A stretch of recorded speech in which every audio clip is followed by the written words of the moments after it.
Bilang Diyos ko ito ay nagpapasalamat sa mga Lord God dahil nasukuman ko namin ang aming mga sarili na pagkakulit ko kayo sa Lord. Amen.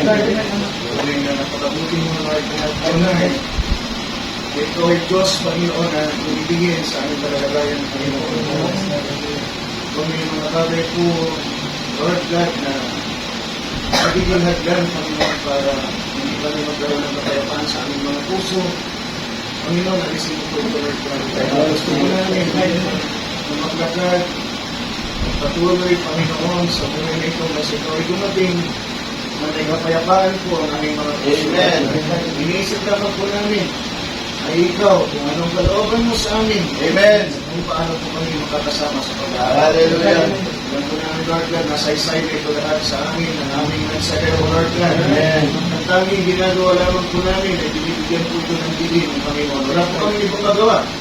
Lord God, kung bibiginan ang mensahe na ibigay na po sa amin. Kaya mo Diyos, sa oras po na ito, Panginoon, buksan mo pong dulungawan ng langit. Mangusap na po sa amin, direct na Lord God. Amen. Big, Panginoon. Mapunta sa aming mga tenga. Tungo sa aming mga puso. Amen, Lord. Kaya mo Diyos na maging isang buhay na kapahayagan ito na pagkikinabangan po ng aming mga kaluluwa. Amen. Lord God, pumarito ka sa aming kalagitnaan. Ikaw ang sila ng pinapay ng buhay. Kaya mo Diyos, na lahat po kami, nananay ko sa umagang ito, Panginoon, ay magkaroon po ng pagpapala. Kasiksik, liglig, at kumakabaw. Pangalan po ng Panginoon Jesus, maraming sa madalangin lahat ng banal. Muli, magsabi namin, Amen at Amen. Palapal po natin. Praise God at tuloy po natin yung Joshua chapter 5. Nasa verse 2 po tayo.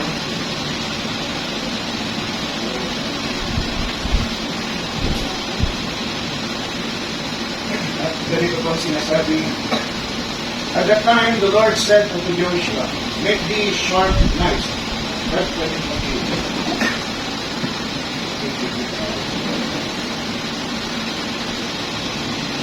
Sharp.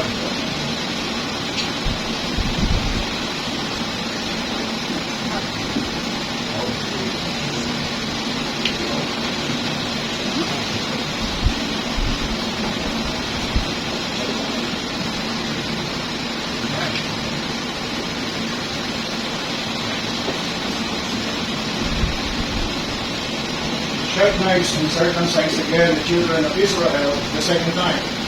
And Joshua made him sharp knives and circumcised the children of Israel at the heel of the foreskins. And this is the cause why Joshua did circumcise all the people that came out of Egypt, that were males, even all the men of war, died in the wilderness by the way after they came out of Egypt. Now all the people that came out were circumcised. But all the people that were born in the wilderness, by the way as they came forth out of Egypt, then they had not circumcised. For the children of Israel walked 40 years in the wilderness. All the people that were men of war, which came out of Egypt, were consumed, because they obeyed not the voice of the Lord. To whom the Lord sware that they would not show them, that He would not show them the land of which the Lord sware to their fathers that He would give us, a land that floweth with milk and honey. And the children whom He raised up in their stead, them Joshua circumcised, for they were uncircumcised, because they had not, circumcised them by the way. And it came to pass, when they had done circumcising all the people, that they abode in their places in the camp, when they were whole. And the Lord said unto Joshua, this day, and I rolled away the reproach of Egypt from off you. Wherefore, the name of the place is called Gilgal. At this day, siguro ang ganyan mo na mga kapatid, kahit ko'y limukat na namin, Panginoon, basta mo kami ang salita na nasa, hindi ko namin alam anong ibig kong sabihin ko nito. But we could read it, Lord God. But we couldn't understand the spiritual depths of it, Lord. So, reveal it to us, Lord God, because we don't have the ability, the capability, Lord God, to know it. Come, Lord, now in our needs, break the bread of life, and feed us, Lord. In Jesus Christ, wonderful name we pray, that all the saints say, Amen, Lord.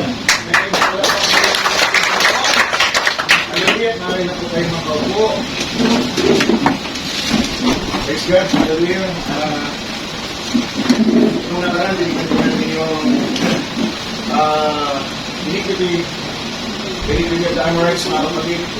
Pero kung titignan ko natin, ang bagay na ito ay shadow, hindi ko naman ang bagay na dadaanan, mga kapatid, ng New Testament Church. Yung paglabas, mga kapatid, ng Israel sa Egypt, triple purpose yung, ulit-ulitin ko ito, triple purpose yung dahilan ng Diyos.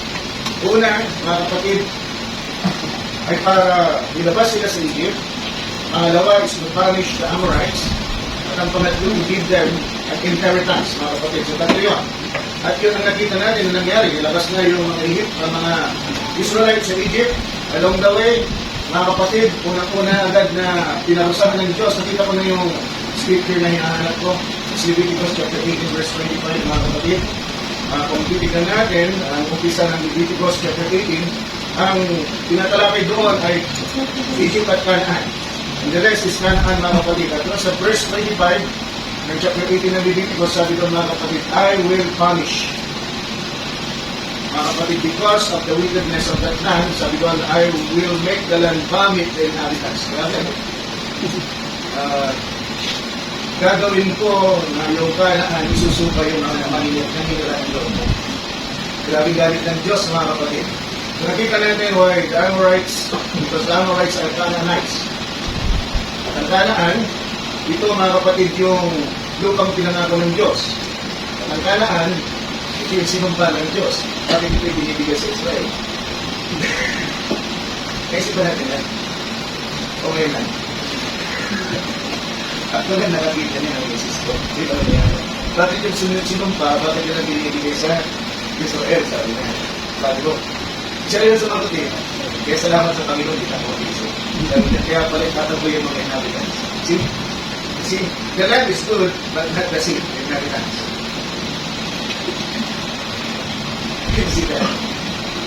So, ganon din sa pangangako ng salita ng Diyos. Kung pupunta kayo sa denominasyon, you could be a bride, but you could be receiving a wrong seed. Ang land ay yung puso mo, matapaglupa. So, yun ang punto ko, mga kapatid. At yun siguro nakita ng misis ko. Kaya kailangan itaboy lahat yung mga naninirahan doon sa Canaan, mga kapatid, upang malinis ito. Mawala yung curse, mga kapatid. Unfortunately, hindi nila pinabirahan. Natira sila. Actually, yung mga Canaanites, hindi nila nitabo. Yung Canaanites mismo, hindi nila nitabo. Ilang beses nila in-attempt, nagawin yun, pero hindi nila nitabo. But the other tribes, mga kapatid, inhabitants of the Canaan, nitabo nila, the Amorites, nitabo nila ng mga kapatid. At iba pa. At isa pang unfortunate things na ginawa nila, mga kapatid, ay nakipag alyansa sila sa Gideon. Yung mga Canaanites din yun. Sige, parang nag-invite sila ng curse sa kanilang mga sarili mismo, mga kapatid. But that's not our topic. Our topic is circumcision. So nakita natin, mga kapatid, na the shadow brings Israel to their inheritance. Nandito na sila sa kanilang inheritance, ibiglim na nila. Tapos sila tumawid ng Red Sea, tinuli sila. Bakit dito? Tumawid muna sila, bago sila tinuli. Ano ba? Ano ba? Doon sa Red Sea, mga kapatid, tinuli muna sila lahat, bago sila. It's understood because it's a covenant of God. Mga kapatid, in Genesis chapter 17, verse 12. It is an everlasting covenant of God, mga kapatid, na kailangan lahat ng Israel matutuloy. So the assumption is, mga kapatid, bago sila nag-cross ng Red Sea, tinuli na sila lahat. Tuli na sila lahat. Actually, yung anak ni Sipora, nagalit si Sipora, di ba? Nagalit siya, minura niya si... Di ba? Minura niya si Moses dahil aalis na si Moses, di pa niya tinutuli yung kanyang mga anak, mga kapatid. So tinuli niya yung kanyang kapatid niya. That's before na nilabas ni Moses ang Israel, mga kapatid, ang bayan ng Israel. So makikita natin, alam ko rin mga kapatid, inilabas sila sa world. Ang Egypt ay tipo ng world. Pagdating mga kapatid sa wilderness, tipo ito mga kapatid ng kabanalan kung saan tinuturo sa kanila para sila maging banal ang salita ng Diyos. At pagkatapos pagdating mga kapatid sa Canaan, ito mga kapatid ay baptism of the Holy Ghost, mga kapatid. But when you are baptized with the Holy Ghost, it doesn't mean you have reached your rest. Kali-kali, doon ka para mag-umpisa makipaglaban na talaga. Have you noticed, when their feet touch the land of their inheritance, doon pa lang sila nag-umpisa makipaglaban. Hindi naging automatiko na nung tumapak yung kanilang mga paa doon sa land of promise, mga kapatid, tapos ng lahat. Kukunin na lang nilang mana nila. No. They have to fight for their inheritance. If they will not fight for their inheritance, hindi nila ito makukuha. They have to drive out all the inheritance para nila makuha yung kanilang mana, mga kapatid. So yun yung punto. At kung itatakbo natin ito sa ating kalalagayan, mga kapatid, and notice this, pagkatapos nila na tumawid, kailangan nilang ma-circumcise.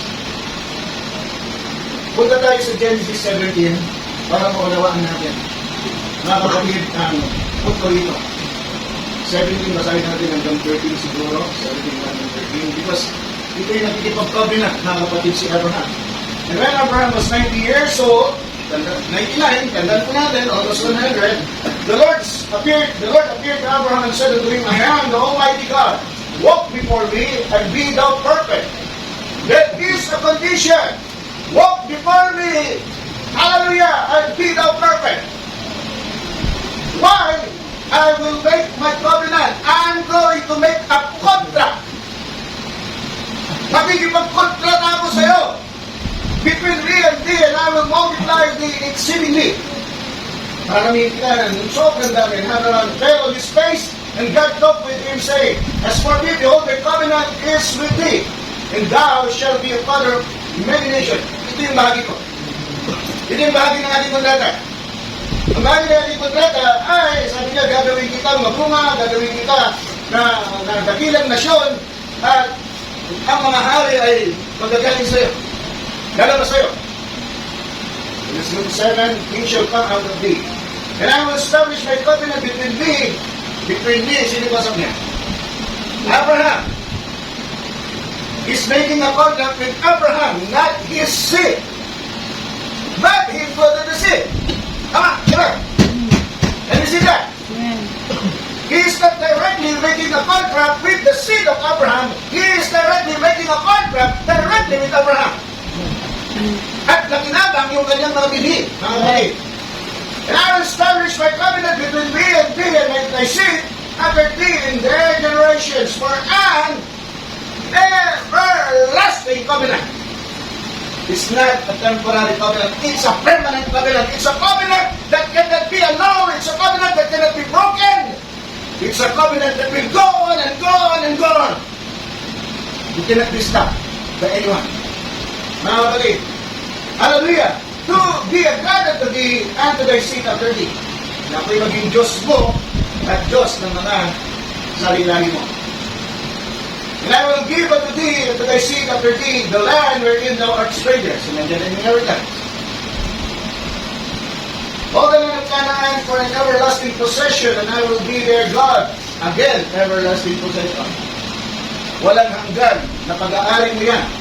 And I will be their God. And God said unto Abraham, thou shalt keep thy covenant, therefore thou and thy seed after thee in their generations.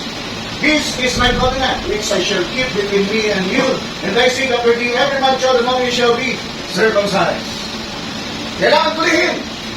And you shall circumcise the flesh of your foreskin, and it shall be a token of the covenant betwixt me and you. So yun yung pinaka-token.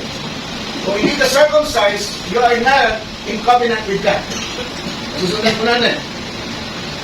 Alisin ka. Nakabahagi, mga kapatid, doon sa kapisanan ng Diyos. Doon sa lahi ng Israel. Doon sa bayan ng Israel. Tataboy ka.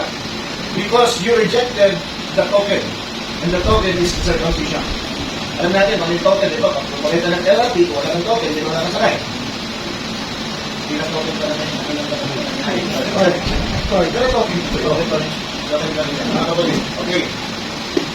And he that is 8 days old shall be circumcised among you, every man child in your generation, he that is born in a house, and he that is 8 days old. Bigyan namin na emphasis yan.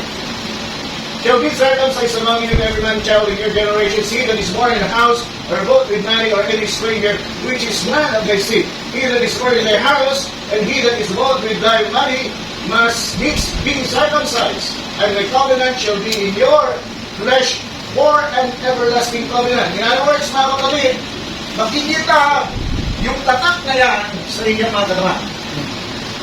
Because of the circumcision. When you are circumcised, makikita yung tatak sa inyong mga laman. Hallelujah! The soul and the circumcised man child whose flesh of his foreskin is not circumcised, inawawala.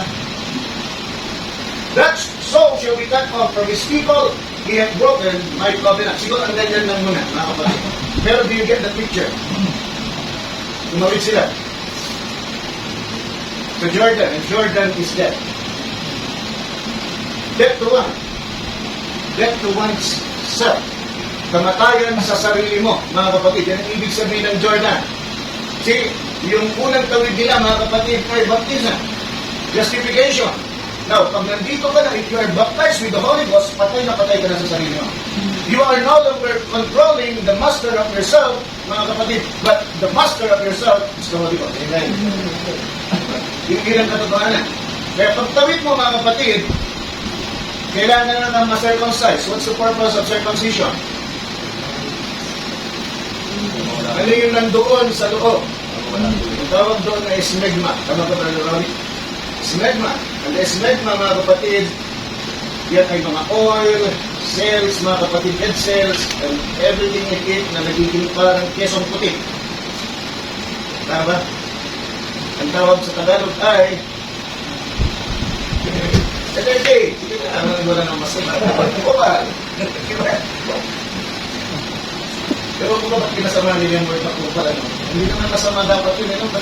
Lumilang naman yun na nandoon, mga kapatid, yung kupal. Pitasong pinatawag nila sa tao. Kupal, sabi nila doon sa tao, mga kapatid. Pero yun yung smegma, yun yung kupal, mga kapatid. At yung kupal na yun, kung minsan, mga kapatid, kung tulad ng kuya ko, ang kuya ko maliit yung butas, kaya kung humingi, lumolobo kami. Lumolobo, kasi hindi makalabas. Lumolobo yun, hindi pa tuloy naman, ng mga bata kami. Lumolobo yun, kasi maliit ang butas. At dahil maliit ang butas, naipon yung dumi. At pag naipon yung dumi, di ba, Brother Rory? Pwedeng irritate, pwedeng yung karoon ng bacteria, pwedeng infecta. Dalawang purpose yan, mga kapatid. Madumi at pwede kang magkasakit. Okay. Sa covenant ng Diyos, kailangan putulin yun. Perfect, di ba? Perfect kasi pinakita niya, may dumi dyan. Kailangan alisin yung dumi dyan because I'm a holy God. It represents my holiness. Ipad ako sa inyo ng everlasting covenant, gawin ninyo yan, masakit yan. Di ba? Pag tinuli ka, walang tinutuloy ng di masakit. Ay, so patuli ka na. Masakit talaga yan, mga kapatid. If you take weeks, even months, kung isa, pag kinamatis, hindi ng kamatis, mga kapatid, magtatagal lalo yan. Pag kinamatis, mga kapatid, pag di kinamatis, sabi mo, kaya kailangan kang magpalda. Yung lalaki, nagpapalda. Kaya kung lumabas, kaya sabi nila, bawal yan! Ang lalaki, hindi dapat gumagamit ng damit ng babae. Hindi pwede sasayad. Kailangan magpalda ako. Di ba?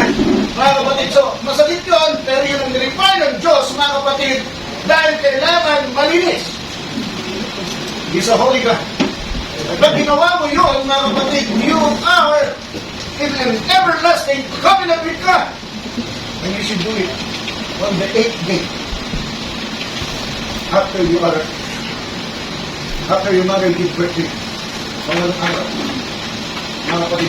Ano ang 8? Sa mga mathematicians, mga kapatid, 8 is the symbol of infinity, right?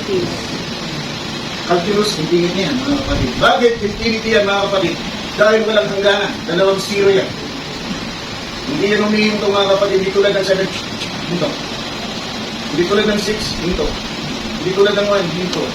Pagdating ng 0, sa 8, mga kapatid, walang hinto. So, it's a symbol of infinity, mga kapatid. So, nakikita niyo dito, dito sa shadow, sinasabi, mga kapatid, gawin niyo yan sa ikawalang anak. At ang hindi susunod dyan, lahat ay mahiwalay sa Israel. So, pagkatapos sabihin niya ng Diyos, si Abraham at si Ismael ay nagpatuloy. Ilang taon si Abraham? Tama! Hindi siya sumunod ng 8 day. Siya, mga kapatid, ay 100 taon, mga kapatid, at si Ismael ay ilang taon siya naman. Pag ako nagkakamali, nasa 10 years old siya, mga kapatid. So, nagpatuloy sila, sabay sila ng tatay niya, na nagpatuloy, mga kapatid. Then, they are in perpetual covenant with God. Kung hindi nila ginawa yun, break yung covenant. So, hindi obligado ang Diyos, mga kapatid, na ibigay yung kanilang inheritance. Hindi obligado ang Diyos na i-bless si Abraham. Hindi obligado ang Diyos, mga kapatid, na pagpalain si Abraham. Tanda natin, ang nag-prepare ng kontrata ang Diyos. No one could stop that, no one could annul that, no one could break that because it is God, mga kapatid, who prepared the contract. Grabe, di ba? Yung Diyos pa ang nagipagkontrata sa tao. Now, itakbo natin ito doon sa ating pinalalagyan ngayon. No? Tandaan po natin yung mga symbolism doon sa shadow. Pagdating dito, mga kapatid, sa fulfillment ni Joshua, makikita po natin at tumawid sila. Pagtawid nila, mga kapatid, tuloy!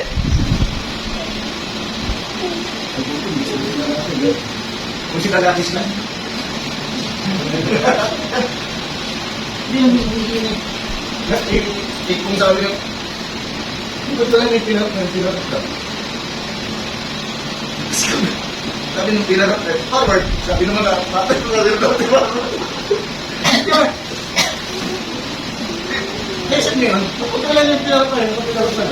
Kasi yung pinarap na, hindi yung pinamumuno ng tao, sila na mumuno. Pag sinabi ng pinarap na, forward, mga kapatid, wala ba? Huwag mga kapatid yung ano, basa sa kapatid. Mga kapatid.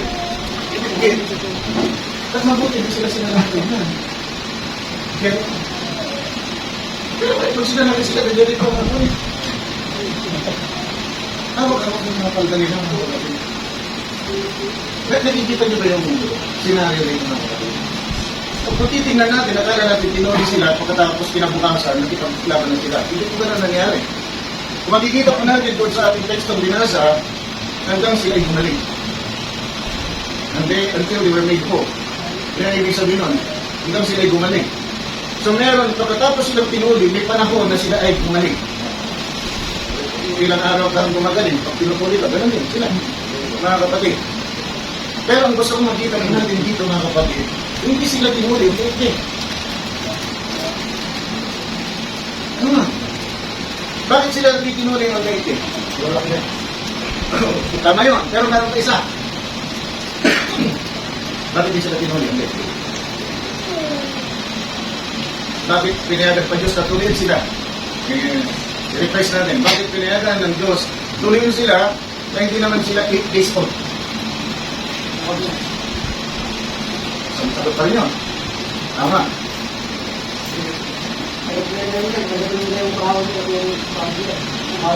Just the same, mga kapatid, doon sa Iran, on their journey, ang namumuna ay pinarokter.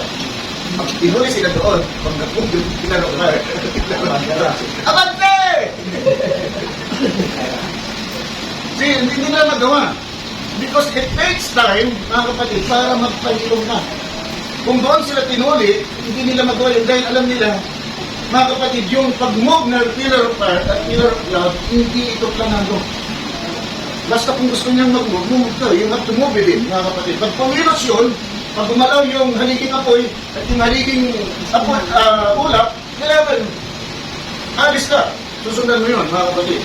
So, doon natin nakikita ba't hindi sila natuloy doon sa ilamin, mga kapatid. Because of very unexpected, mga kapatid. Very unpredictable yung kilos ng pillar of fire, pillar of cloud. So doon sila, mga kapatid, natuloy doon sa pag-cross nila ng Jordan. Now, look at this. If Jordan is dead, at sila'y papunta doon sa kanilang inheritance, ano lang, hindi na. Pag namatay ang isang mananampalataya, tuloy na mananampalataya, kukunin niya ang kanyang mana. At ang kanyang mana ay buhay na walang hanggan, di ba? Hindi sila natuloy ang 8 day, pero tandaan natin, si Abraham tinuloy 100 years old. Hindi rin sumunod doon sa 8 day, mga kapatid. Susundan po namin. Ito, may reason na eh. Kasi yun yung first time, mga kapatid, yun lamang yung pagkakataon na sinabi ng Diyos na magpatuloy yan. Sumunod naman siya ka. Unfortunately, 100 years old na siya. In the past, hindi niya magawa kasi wala pa yung utos. Ito naman, hindi nila magawa dahil na doon sa unpredictable na kilos ng pillar of fire, pillar of cloud.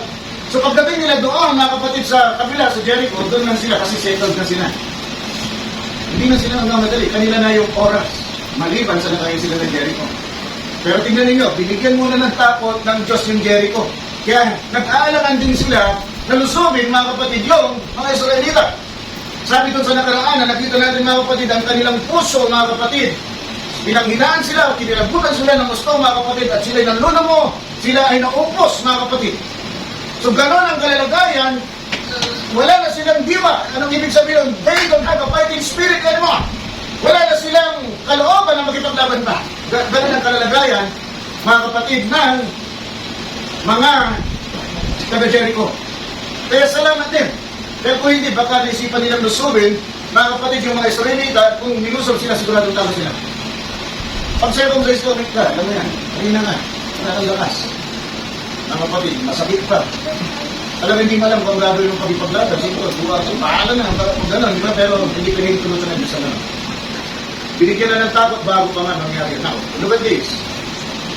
Pagtawid mo, patay ka na sa sarili mo, kung titignan natin ang fulfillment, mga kapatid, pero papunta ka doon sa 8 days.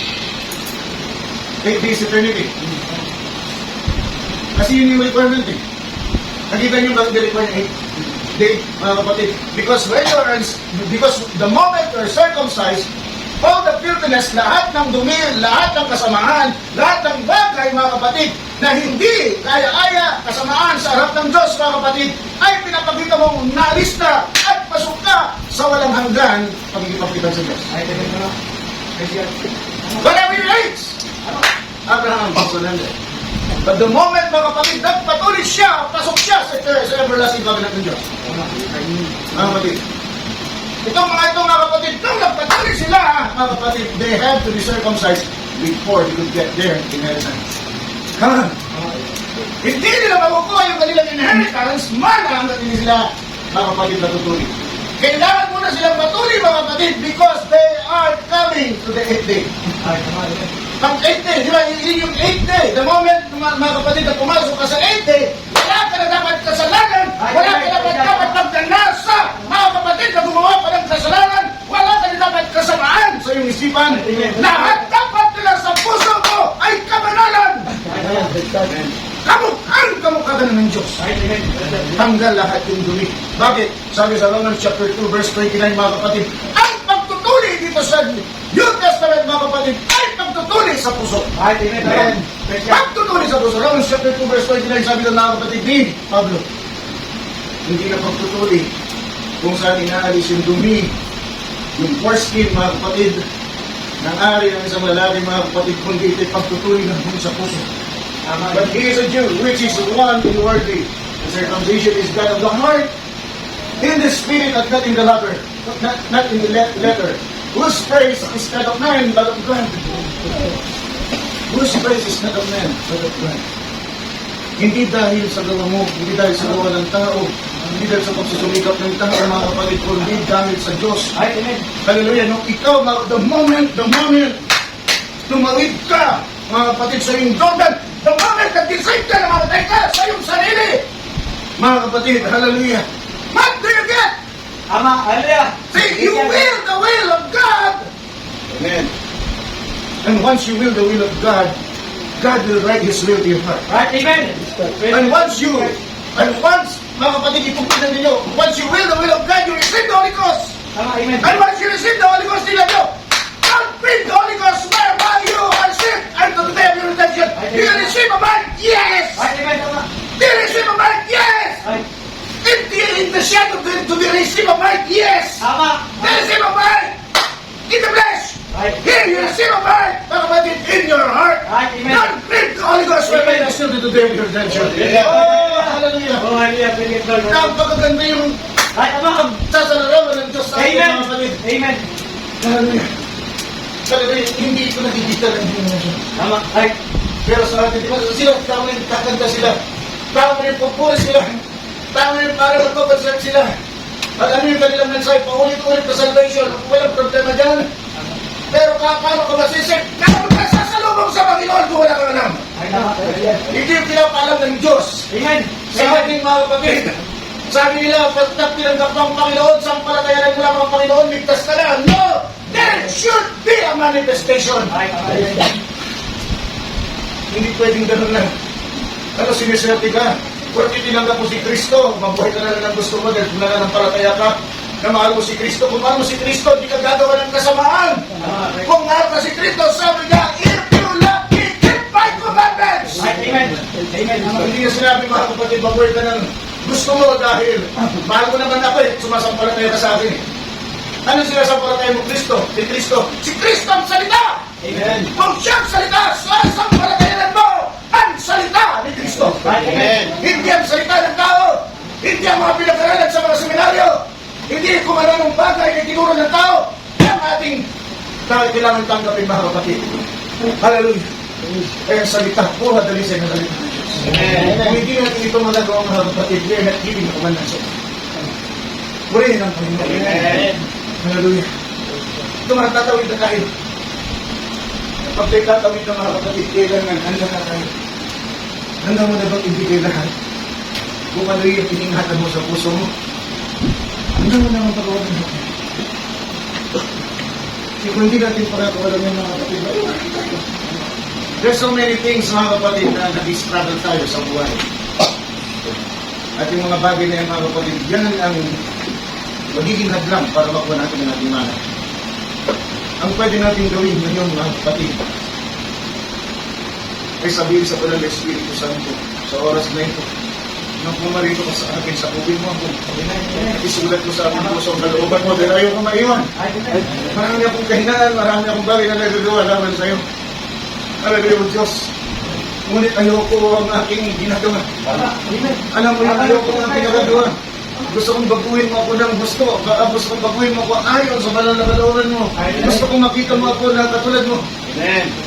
At maliban na ako ay transform mo. No, we cannot transform ourselves. Siya lamang ang may kapangyarihan para i-transform ka. Amen. Mga kapatid. At kung hindi natin ito nanasahin, kailangan nasahin natin. Mga kapatid, dahil kung hindi natin ito nanasahin, walang mangyayaring pagbabago sa atin. Tama. Kung ano yung gusto natin, yun ang gagawin natin. Yun ang masarap eh. Yun ang nakaka-enjoy, di ba? Yun ang nakakapagbigay ng upliftment sa atin, self-esteem sa atin. Ba't natin bibitawan yun? Doon tayo tinitingala ng tao, doon tayo binibigyan ng parangal ng tao, doon tayo pinapalakpakan ng tao, doon tayo binibigyan ng kalawalatian ng tao. Bakit natin ihipuan yun? Ang sarap. Di ba, naaliw ka? Pero doon ay tagapagaliw ay pala ng Espiritu Santo. Kung alam mo lang yun, mga kapatid, at siya rin ang nagbibigay ng kalakasan. Because the joy of the Lord is our strength. Sabi ng ating banal na kasulatan, mga kapatid. Kailangan natin magbago lahat yung mindset natin. Kung hindi magbabago yan, mga kapatid, maraming naiwanan. Maraming naiwanan. Panglawan, we have come this far. Umabot na tayo sa ganitong kalagayan. Tandaan natin sa Old Testament at tandaan natin ang Israel, God will deal with them as a nation. God will deal with us, Gentile, individually. Doon, tingnan ninyong tagubilin kay Abraham. Napansin niyo? Ang tagubilin kay Abraham, hindi doon sa mga seeds individually. Why? Because kailangan they will be saved as a nation. Mahalaga yung role, mga kapatid, ng namumuno sa kanila. Namumuno sa kanila, sa sambayan nila, sa kanilang spiritual at kalagayan. Napakahalaga yun. Sila yung gagabay sa kanilang, diba, kailangan nilang pilitin. Puli ka! Kaya ka lang patuli, pero sa atin hindi.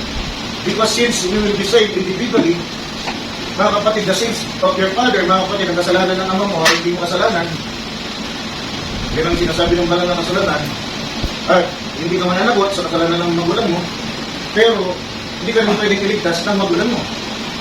At dahil walang apo ang Diyos, mga kapatid, lahat ng meron lamang ang Diyos ay mga anak. At dahil mga anak lang ang meron ng Diyos, mga kapatid, kailangan natin talagang magpursige. Na tayo ay maligtas, kaya nasabi ng banal na kasulatan, mga kapatid, work your salvation with fear and trembling. Work your salvation. You have to work for it, mga kapatid. Maraming nagkakaproblema doon sa grace, mga kapatid, ng Diyos at doon sa kautusan ng Diyos. Huwag tayong malito dyan. Ang kautusan ng Diyos ay binigay lang sa atin para makita natin kung ano ang kasalanan. Hindi ba baguhin ng Diyos yan? Yan na yan ang standard niya. At walang makakatupad sa atin yan. Pero hindi rin sinasabi ng Diyos, huwag mong mithiin yan. Hindi pwede. Kailangan mithiin mo yan. Kasi yan ang hinahanap ng Diyos sa tao. So, mithiin mo. Nais mong matamasa, mga kapatid, yung sinasabi na uri ng kabanalan ng kautusan ng Diyos. Baka alam mo, hindi mo nagagawa, pero as gawin mo yun, as if magagawa mo. As if. Anong ibig sabihin? Hindi pwedeng nagkasala ka pa. Hindi pwede naman. Di ba? Ito po ni Cristo, tinanggap pa naman siya pagkapitik na siya. Kahit magawa ko, okay lang. That's the danger of it. Huwag ganon. Kunti mga di. Kung nabulog ka sa kasalanan, mga kapatid, humingi ka ng tawad sa Diyos. That's the proof na pinapakita mo sa Diyos na gusto mong masunod yung kautusan pero hindi mo kaya. So ano ang way out mo? Ang humingi ng tawad agad sa Diyos para mapatawad ka doon sa dati na nagagawa mo. If you're not doing that, then sinasabi mo, sufficient na yung grace ng Diyos. Doon nauulog ang napakaraming tao. Hindi pwede yun. Hindi pwede yun. God gave us a standard to live by, mga kapatid. Kailangan sundin natin yun. Bakit? Yun kasi ang nagpapakita ng kabanalan ng Diyos. At sabi niya, as I'm holy, you must be holy. Paano yun? Bahala siya. Ang sa atin ay mahalin natin ang Diyos, mahalin natin ang kanyang salita dahil at ipakita natin at gusto natin matupad ang kanyang salita. Alam niyo, kung yun ang nasa puso ninyo, mabubuhay kayo ng may kapayapaan. Hallelujah. Amen. Mabubuhay kayo. Walang ano. Kasi the moment nag-isip ka lang ng nainis ka, mga kapatid, alam mo na isa. Bakit ka pa nainis? Praise yan, mga kapatid. Siguro, nakita niyo na ba? Hindi na natin siguro palalamigin, mga kapatid, pero napakaganda ang kahit niya sa atin. Before we could claim our inheritance, mga kapatid, siguro natin, context na tayo. Holy Ghost lang ang pwedeng tumuli sa atin. Amen. Walang ibang makakapagtuli sa atin. At pag hindi tayo natuli, mga kapatid, hindi tayo makikinabang doon sa walang hanggang ipagtungo ng Diyos sa atin. Everlasting covenant will not take effect sa ating mga buhay. At pag hindi nangyari yun, wala tayong buhay na naman. So, salamat sa Panginoon, pinapakita niya sa anino. At sa anino na yun, nakikita natin. Ilang taon ko man, itong tignan natin na, the moment, tinuli ka, you entered your 80. Hindi tayo 80 ano ha. Kasi may mga nakapatilan tayo ng 80, mga kapatid. Pero that's the truth. The moment you receive the Holy Ghost, pasok ka na sa 80. Bakit? That's eternity ha. Bakit? Create na the Holy Ghost. To the moment na selyuhan ka, wala ka na. Wala nang pwede pang lumalaw sa'yo. Ano yung ibig sabihin niya? Nasa 80 ka na. Nandito ka pa lang, pero nasa 80 ka na. Nasa eternity ka na. Kaya nasabi natin ba na nakasulatan, mga kapatid, earnest, yung Holy Ghost. Earnest, mga kapatid. Pagpapatibay kung ano yung paunang bayad, paunang patikim, at pagpapatibay, confirmation ng bagay na mga namin. Ang Holy Ghost. Yan ang ibig sabihin ng earnest. Tignan yung meaning, mga kapatid. Pag tinignan yung meaning, yan ang ibig sabihin. It's confirmation, it's satisfaction kasi. Accounting term yan. Ang earnest, mga kapatid. Meron pa akong naisip na sinabi na natin sa sabi na natin ng Sahero, you have to permit the Holy Ghost. You have to permit that. Kasi ganito ninyo, bakit kailangan natin bigyan ng permis ang Diyos? Pero kung titignan natin, ito mga kapatid ay mag-judge doon sa you will the will of God. Ano bang better proof, best proof na you are willing the will of God? Paano mo ito may papakita? Na napakalina. Pag binigyan mo ng permis ang Diyos, nagawin ang kalooban niya sa'yo. At pag binibigyan mo ang Diyos ang kalooban niya sa'yo, ginugusto mo naman, ninanasa mo naman yung kalooban niya. Otherwise, hindi mo siya bibigyan ng permis. Kaya pala sinabi na natin ng Sahero, na kailangan natin bigyan ng permis, ano ang Espiritu Santo. Ano pa kasimple mga kapatid? Because the Holy Spirit cannot work in us because God has given us what? Free will. Yung free will na yan, kailangan i-surrender mo para ang Diyos makapilos ng regalayan sa'yo. Tayo sa lahat, tayo sa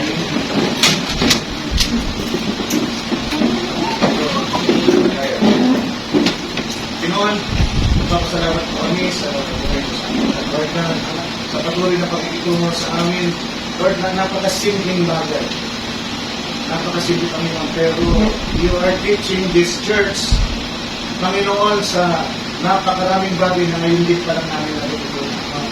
Nagbubukas ka, Panginoon, ng mga bagay na hindi pa po namin.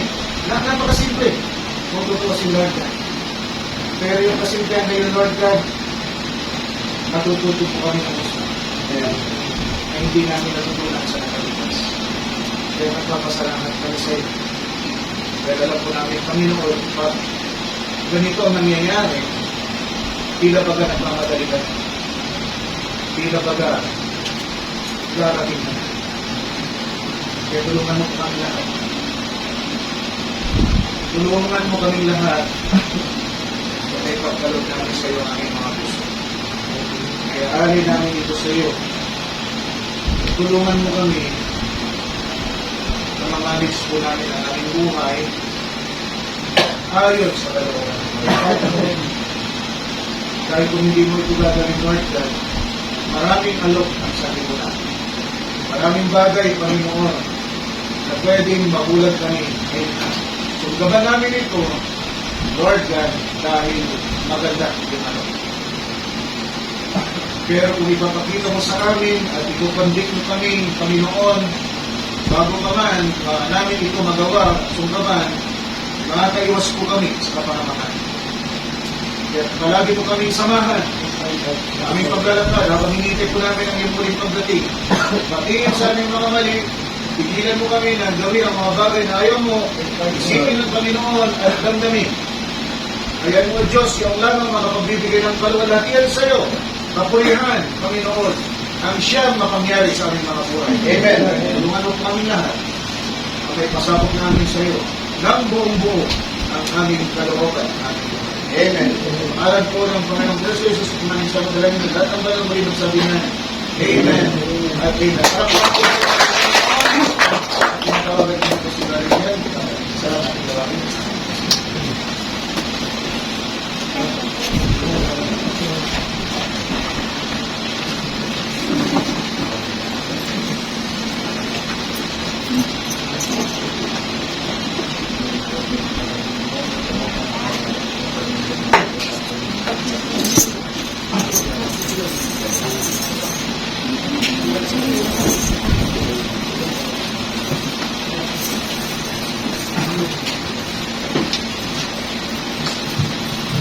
Siguro po katapos, mga kapatid, siyempre mahal na isang ulitin na itong mga kapatid, yung mga ulitin siya natin mo, Jesus.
bagong araw na ito na nakasama ka namin.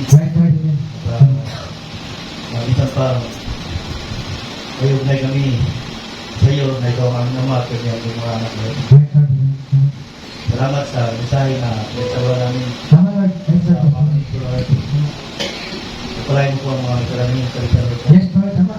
Sa lahat ng aspeto ng kanilang buhay. Yes, Lord. At nawa po, inatanawa po na po kami Yes, Lord. sa aming paglalakay sa mga Lord. Yes, Lord.